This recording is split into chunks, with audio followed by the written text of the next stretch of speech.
Nama saya Nazmi. Tahun ni pada 16 bulan 9 ni, Hari Malaysia, bukan birthday saya, menjadi 30. Sebelum ni saya bekerja sebagai pramugara bersama syarikat penerbangan AirAsia selama 7 tahun.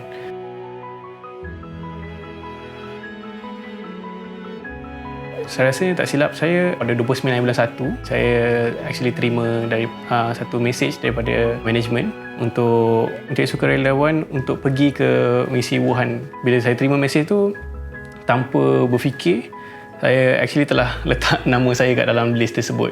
Actually ramai yang message saya personally.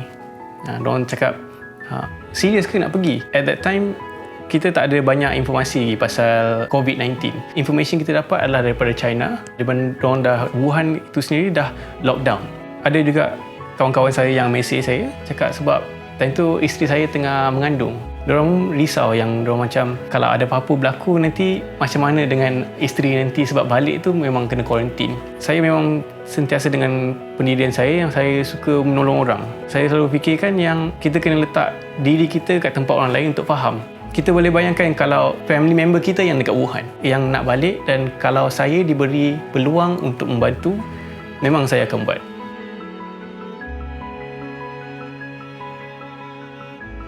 So, apabila kita tengok balik message tu kan, saya merupakan orang yang pertama untuk reply. Kita orang cuma ada lebih kurang 3 hari untuk prepare, mentally, physically juga. Salah satunya preparation yang saya kena buat adalah actually keluarga saya. Saya kena beritahu keluarga saya yang saya akan pergi ke Wuhan.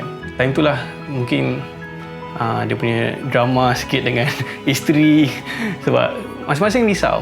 Banyak benda yang kita tak expect. Tapi saya fikir dengan leadership yang saya dapat pada waktu itu, saya rasa macam takkanlah kita nak pergi macam itu saja, betul tak? Mesti ada orang kata SOP dan safety precaution yang orang dah buat.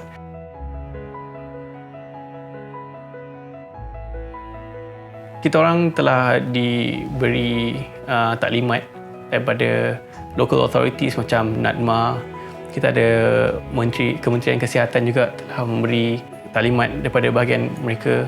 Kita ada juga doktor-doktor yang telah dibawa sekali dalam penerbangan itu untuk membantu kami untuk membawa balik rakyat-rakyat Malaysia yang berada di Wuhan. Bila nak pakai PPE tu, bila kita tengok, sebab kita ingatkan sarung saja, tapi actually ada banyak lagi benda-benda nak buat. Macam setiap kali membuka satu lapisan tu, kita kena sanitize tangan setiap kali untuk nak buka benda tu.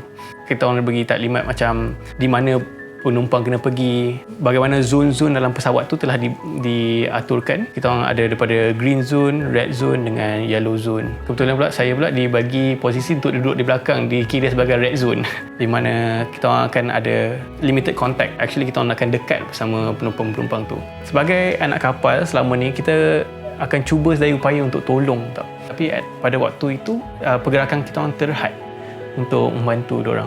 Bila sampai, perasaan dia rasa lain tau. Seumpama ada kalanya kita fikir macam kita orang rasa nak pergi perang. We were preparing for the worst case scenario. Itu adalah penerbangan keselamatan yang pertama yang kita buat. The only rescue flight yang ada sebelum tu adalah rasanya Indonesia. Kita orang tak dapat nak ambil SOP yang telah ada, kita tak boleh nak buat cross reference. Anak-anak kapal adalah di situ untuk keselamatan jika berlakunya emergency landing, dan selalunya kita mempunyai satu SOP yang dah ketat selama ni, tapi kita perlu memperketatkan lagi, enhancekan lagi SOP-SOP tersebut. Dan bila kita telah membawa balik penumpang tu, banyak perkara-perkara lain kan, macam kita orang perlu dikuarantin selama 14 hari. So semua benda ni adalah pengalaman baru untuk kita orang pada waktu itu.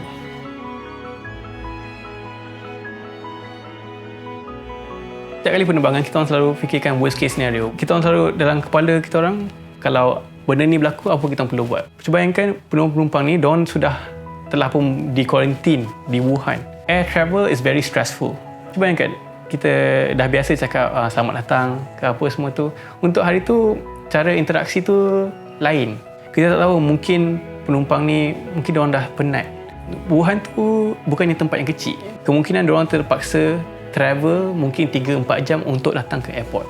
Nak katakan risau tu tak adalah risau, cuma orang kata kita lebih kepada berjaga-jaga dengan semua perkara yang kita orang buat. Nak minum air pun kita orang risau juga. Kalau ada penumpang marah, macam mana nak handlekan benda ni.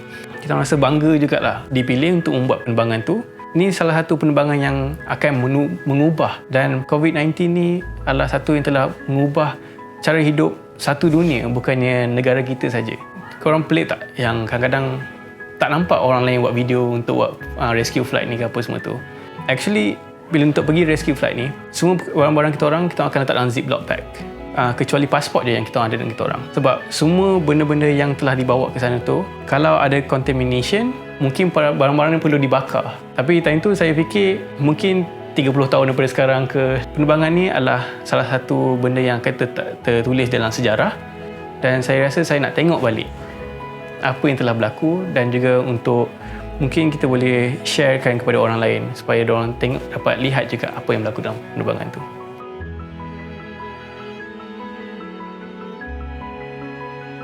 Sebenarnya penerbangan tu telah mengubah cara saya berfikir. Bila buat penerbangan tu, saya telah meletakkan diri saya untuk orang lain.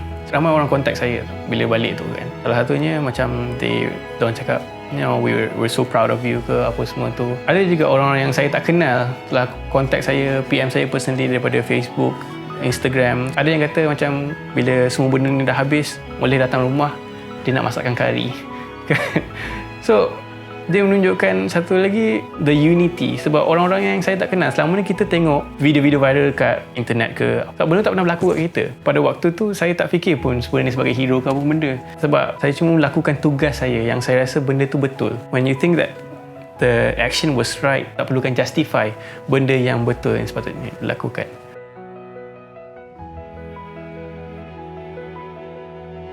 Satu, kita tak boleh memandang remeh kepada COVID-19 ni. Kami faham banyak benda yang terpaksa di-sacrifice. Kita terpaksa lalui semua ini. At the end of the day, it's for us juga. Kita pernah lihat tular dekat internet juga yang ada orang tak mengikut tempoh kuarantin ke. Kami faham perkara-perkara tu memang susah.